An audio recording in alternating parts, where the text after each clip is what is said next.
मैंने कभी भी दोबारा शादी के बारे में अगर कभी मैं सोचती हूँ तो मेरी पसंद, पहली पसंद या तो आर्मी होगी और या तो फिर सनातनी होगा। आओ अपनी खेतियों में आओ। औरतें आपकी खेती है, तुम्हारी बीवियां तुम्हारे लिए खेती है, तुम्हारी बीवी तुम्हारी खेती है। So hey guys, welcome back to our channel. कैसे हो आप सभी लोग? आई होप आप सभी लोग ठीक होंगे। सो गाइस, आप सभी का स्वागत है नेक्स्ट सुधीर ऑफिशियल में। सो गाइस, आज हम आप लोगों के साथ में एक ऐसी वीडियो शेयर करने वाले हैं, एक ऐसा क्लिप शेयर करने वाले हैं कि जो नाज़िया इलाही खान से आया हुआ है। ठीक है, नाज़िया इलाही खान ने बहुत अच्छे शब्द का यूज़ करा हुआ है और एक प्रॉपर पूरी तरीके से बताया गया है कि एक मुस्लिम लड़की को किस तरह से सनातनी जो लड़के होते हैं उनसे शादी करना चाहिए। क्योंकि बहुत सारी जो लड़कियां हैं ना गाइस, गुमराह है, उनको पता नहीं, सही मार्गदर्शन नहीं मिल पाता, सही क्या है गलत सही क्या है गलत क्या है उनको बिल्कुल भी नहीं पता रहता है। और उस चक्कर में क्या होता है कि जो मुल्ले मौलवी होते हैं वो मज़े ले लेते हैं। ठीक है, अभी आप लोगों के साथ में जब मैं क्लिप शेयर करूंगा तो आप लोगों को खुद को पता चलेगा कि किस तरह की चीज़ें चल रही है दुनिया के अंदर। ठीक है, और ये मोस्टली चीज़ें चल रही है ना तो वो इंडिया के अंदर, पाकिस्तान और जो आसपास की जो कंट्रीज़ है हमारी, जो ऑलरेडी कन्वर्टेड मुस्लिम से, वो ज़्यादा इन चीज़ों को फॉलो करते हैं और वो चीज़ें ज़्यादा चला रहे हैं। ठीक है, अभी सभी को पता है कि पहले कौन सा रिलीजन था कौन सा नहीं था। सभी को पता है कि पहले सभी लोग हिंदू थे, सनातनी लोग थे। ठीक है, धीरे धीरे जब मुग़ल शासन आया तो जब उसके बाद में बाबर शासन आया तो वहाँ से क्या हुआ कि इन लोगों को कन्वर्ट करा गया तलवार की नोक पे और ये लोग कन्वर्ट हो गए। और आज सब बाबर का शासन ख़त्म हो चुका है, लेकिन उसके बाद में भी ये लोग क्या कर रहे हैं कि उन्हीं चीज़ों को फॉलो करते करते चल रहे हैं। ठीक है, इनको नहीं पता है कि हमारे जो दादा परदादा थे वो सब क्या थे, सनातनी थे, हिंदू थे। अगर आप लोग आज भी गूगल पे सर्च करके देखोगे ना तो सबसे पहला जो ओल्डेस्ट रिलीजन आएगा ना निकल कर, तो वो सनातन धर्म ही निकल कर आएगा। मतलब जो जितने भी रिलीजन हो गए, ठीक है, जितने भी रिलीजन हो गए सभी ये सब बाद में आए हैं। ठीक है, लेकिन जो सबसे पहले और सर्वोपरि धर्म है ना, सबसे पुराना जो रिलीजन, वो सनातन धर्म है। जो सनातन धर्म होता है ना गाइस, तो वो मतलब ऑन पॉइंट पे, ठीक है, विद प्रूफ के साथ में सारी चीज़ों को दर्शाता है। ठीक है, चाहे आप साइंस ले लो या कोई सा भी मंत्र ले लो, ऑन पॉइंट के साथ में सारी चीज़ें लिखी हुई है। बहुत सारे लोग कमेंट कर करके ये बताते हैं कि आपके रिलीजन में तो ये है वो है, सारी चीज़ें हम लोग क्लियर करेंगे इस चैनल पे। तो जो भी हमारे चैनल पे नए विजिट कर रहे हैं तो प्लीज़ इस चैनल को सब्सक्राइब करके रखना। ठीक है, हम लोग बहुत सारी चीज़ें इस चैनल के ऊपर शेयर करने वाले हैं। ये हमारा एक बैकअप चैनल है। बहुत सारे लोग, हमारे जो एक और ऑफिशियल चैनल है, नहीं पता हो तो मैक के ब्लॉग्स हमारा एक ऑफिशियल चैनल है, तो जाके उस पर भी विजिट कर सकते हो। ठीक है, तो अभी हम लोग बात कर रहे हैं कि जो मुस्लिम लड़कियां होती है वो सनातनी लड़कों से शादी क्यों कर रही है। देखो, सबसे पहली चीज़ तो गाइस ये आती है कि जो सनातनी लड़के होते हैं ना, वो हमेशा, देखो मैं मेरी बात नहीं कर रहा हूँ, ये मोस्टली आप लोग देख लेना 99% लोग, सभी लोग जो होते हैं ना, मतलब 1-2% या 10% भी आप मान लो ना, 10% में से कोई ख़राब निकल जाता है, लेकिन 90% जो रिलेशनशिप होते हैं ना, अगर मुस्लिम लड़की अगर हिंदू लड़के के साथ में एक रिलेशनशिप में, तो वो सक्सेस ही होते हैं मोस्टली। हम लोगों ने तो यही देखा है। ठीक है, क्योंकि हमारे पास में बहुत सारे कपल्स ऐसे मैसेज करते हैं कि हम दोनों को शादी करनी है, शादी करना, और 1 साल हो गया, काफ़ी लोगों ने शादी भी करी, लेकिन आज वो सक्सेसफुली है और खुश है। हमारे पास में पर्सनल डीएम आते हैं तो वो भी बताते हैं कि हमारी जर्नी किस तरह से रही, और आज उनको 10 से 15 साल हो गए शादी करे हुए, और उनके बच्चे भी हैं और वो सेटल है और अच्छी तरीके से खुशी है। और आप लोगों को नहीं पता हो, जो इस चैनल पर नए हो, तो हम आपको बता दें कि हम भी हिंदू मुस्लिम कपल ही हैं। पहले मैं मुस्लिम थी, लेकिन अभी इनसे शादी कर ली है और मैं एक सनातनी बन चुकी हूँ। बिल्कुल, तो मैं को भी पता नहीं था किस तरह से होगा, क्या क्या होगा, क्या क्या चीज़ें फॉलो करनी पड़ेगी। मेरी इच्छा से बनी हूँ तो मुझे बहुत अच्छा लगता है। हाँ, किसी चीज़ का प्रेशर नहीं करते हैं, और जो है ना रियलिटी के बेस के ऊपर बात करते हैं। ठीक है, अभी हम बात कर रहे हैं मुस्लिम जो लड़कियाँ होती हैं सनातनी लड़कों को क्यों पसंद कर रही है ज़्यादा। तो सनातनी लड़कों का फ़ायदा ये होता है कि जैसे कि अभी आप लोगों ने यहाँ पे, मैं एक क्लिप शेयर कर रहा हूँ आप लोगों के साथ में, आप लोग ये देख सकते हो। मैंने कभी भी दोबारा शादी के बारे में अगर कभी मैं सोचती हूँ तो मेरी पसंद, पहली पसंद या तो आर्मी होगी और या तो फिर सनातनी होगा। क्योंकि उनको क्या ऐलान कर रही हैं, अब तो लाइनें लग जाएंगी कमेंट बॉक्स में। क्योंकि मुझे सिंदूर और 7 फेरे का जो विश्वास उनके दिल में होता है ना, और जो मतलब जो रिस्पेक्ट उनके दिल में होता है ना, वो मैंने मुसलमान मर्दों में नहीं देखा है। कहता है तुम्हारी औरतें तुम्हारे लिए खेतियां हैं और तुम जिस तरह से चाहो अपनी खेतियों में आओ। औरतें आपकी खेती है, तुम्हारी बीवियां तुम्हारे लिए खेती है, तुम्हारी बीवी तुम्हारी खेती है। आपके मुल्ला तो ये भी कहते हैं कि औरत दिल बहलाने का सामान है, तो क्या मैं बन जाऊं दिल बहलाने का सामान?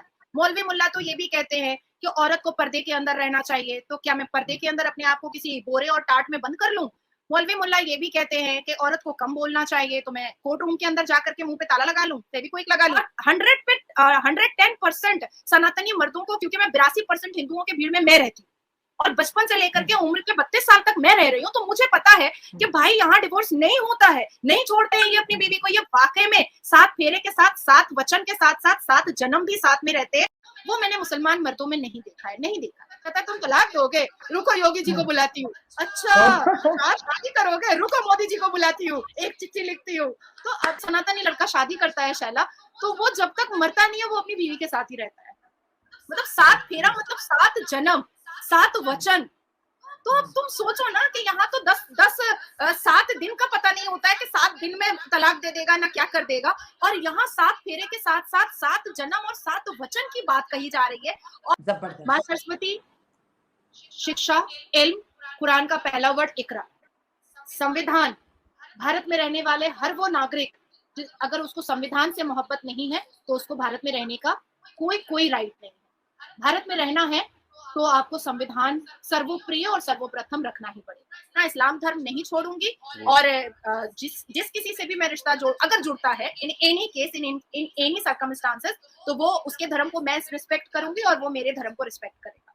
हिंदू धर्म हमेशा से, सनातन धर्म हमेशा से महिलाओं को देवी स्वरूप देखा है, हमेशा से। राइट है बात।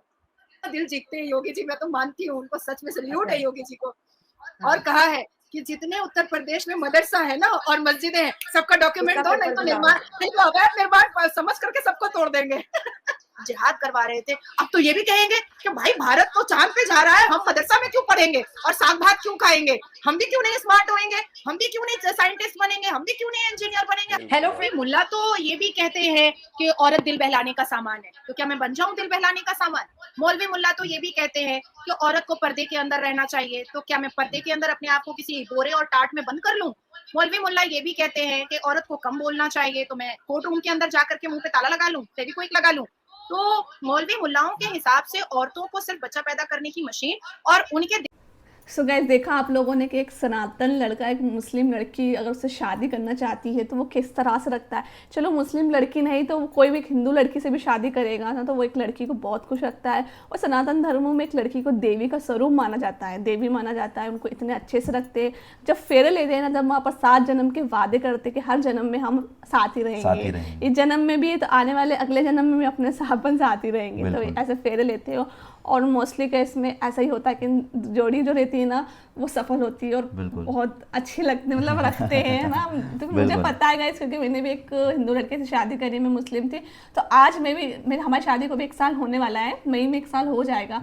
लेकिन हम बहुत ज़्यादा, मैं उनके साथ रहती हूँ, बहुत ज़्यादा खुश हूँ और मुझे भी बहुत इज्जत देते हैं और कह सकते हो देवी का स्वरूप मानते हैं। बिल्कुल गाइस, तो क्योंकि हमारे सनातन धर्म में कहा जाता है गाइस कि अगर एक कोई भी लड़की आई, ठीक है, जरूरी नहीं है कि मुस्लिम लड़की हो, अगर कोई भी लड़की हो हमारे साथ में शादी करके आती है ना, तो उसको अच्छी तरीके से ट्रीट करके हम लोगों को रखना ये हमारा फ़र्ज़ होता है। ये हमारा धर्म हम लोगों को सिखाता है, ये हमारा धर्म कहता है कि अगर एक नारी आप लोगों के साथ में जुड़ती है, ठीक है, अर्धांगिनी बोलते हैं हमारे इसके अंदर धर्म।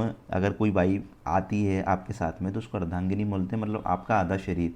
अगर आप हो ना तो आपका आधा शरीर आपके साथ में होगा, तभी तो आप लोग आगे बढ़ पाओगे ना। तो उसी तरह से हम लोगों को उसको रखना पड़ता है। जैसे मतलब अच्छी बात है, जहाँ पे कुछ लोग होते हैं कि जो औरतों को खेती बोल रहे हैं कि जिस पे आप कभी भी हल जोत सकते हो, इस तरह की बातें करते हैं, इस तरह की बातें करते हैं। तो ऐसे लोगों से अच्छा है ना कि आप लोग ऐसे लड़कों से शादी कर लो कि जो आप लोगों को हमेशा जीवन भर खुशियाँ दे और आगे आप लोगों के लिए भी बेनिफिट हो।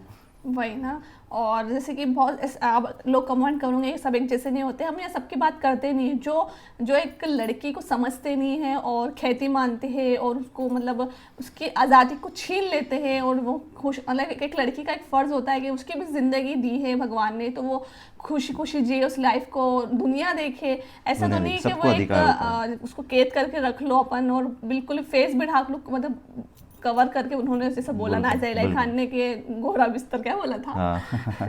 तो उनको पैक करके रख दिया जाता है गाइस, और पैक करने के बाद में उनको मतलब खुद को ही पता नहीं होता है, वही मदरसे में पढ़ाई करवा देना, उसके बाद में फिर शादी कर देना, 13-14 साल की एज के अंदर शादी कर देना। अब तो बहुत धीरे धीरे इंडिया के अंदर बहुत सख्त कानून है, जैसे कि आप लोगों ने अभी सुना, तो बहुत सख्त कानून है और आगे आने वाले समय में बहुत ज़्यादा सख्त हो जाएगा। लेकिन बस कहना इतना है कि अगर कोई लड़की आपके साथ में जुड़ती है ना, तो उसको अच्छी तरीके से ट्रीट करके रखो। और नाज़िया इलाही खान के लिए बहुत रिस्पेक्ट है, हम दोनों के दिल में, क्योंकि वो बहुत अच्छी तरीके से अपना काम कर रही है, अच्छी तरीके से सब चीज़ों को फॉलो करके चल रही है, और उनको पता है कि रियलिटी क्या है नहीं है दुनिया के अंदर। देखो सच देखोगे तो आपको अच्छा अच्छा दिखेगा, लगेगा। सब अच्छा दिखेगा, और आप सच नहीं देखोगे और उसी चीज़ में आप रहोगे और फिर आप फिर दूसरों को गलत बोल के और उन पर गाली बकोगे या कुछ और उनको बोलोगे, तो वो वहाँ पर आपका तरीका गलत है देखने बिल्कुल। का। हम भी ऐसा बिना प्रूफ के कुछ नहीं बोलते हैं, हम बिल्कुल। प्रूफ के साथ बोलते हैं, वो जितने भी लोग हैं सारे प्रूफ के साथ ही बोलते हैं। और यहाँ हम सबकी बात नहीं कर रहे, जैसे कुछ लोग होते हैं जो ऐसी हरकतें करते, कुछ नहीं, बहुत सारे मतलब कह उनका सकते माइंडसेट हो। ऐसा रहता है गाइस, क्योंकि अगर कुरान के अंदर ये चीज़ें लिखी हुई है तो उसको उसी चीज़ से फॉलो करना फॉलो ऐसा माइंडसेट, ऐसा और किसी mindset का रहता है। माइंडसेट ऐसा होता है कि यार ऐसा नहीं करना है तो गलत है, गलत है। तो तो वही- वो एक अच्छी चीज़ है, इंसानियत अच्छी होना चीज़ है, चाहिए। इंसानियत होनी चाहिए। इंसानियत सबसे बड़ी चीज़ होती है guys. So guys I hope आप लोगों को वीडियो पसंद आए हो तो प्लीज़ वीडियो को लाइक कर देना, और चैनल पे जो है विजिट कर रहे हैं तो प्लीज़ सब्सक्राइब कर लेना। सब्सक्राइब कर लेना। मिलते हैं आपको नेक्स्ट वीडियो में, तब तक के लिए ये आप अपना लोगों को ध्यान बाय रखिएगा। बाय। बाय।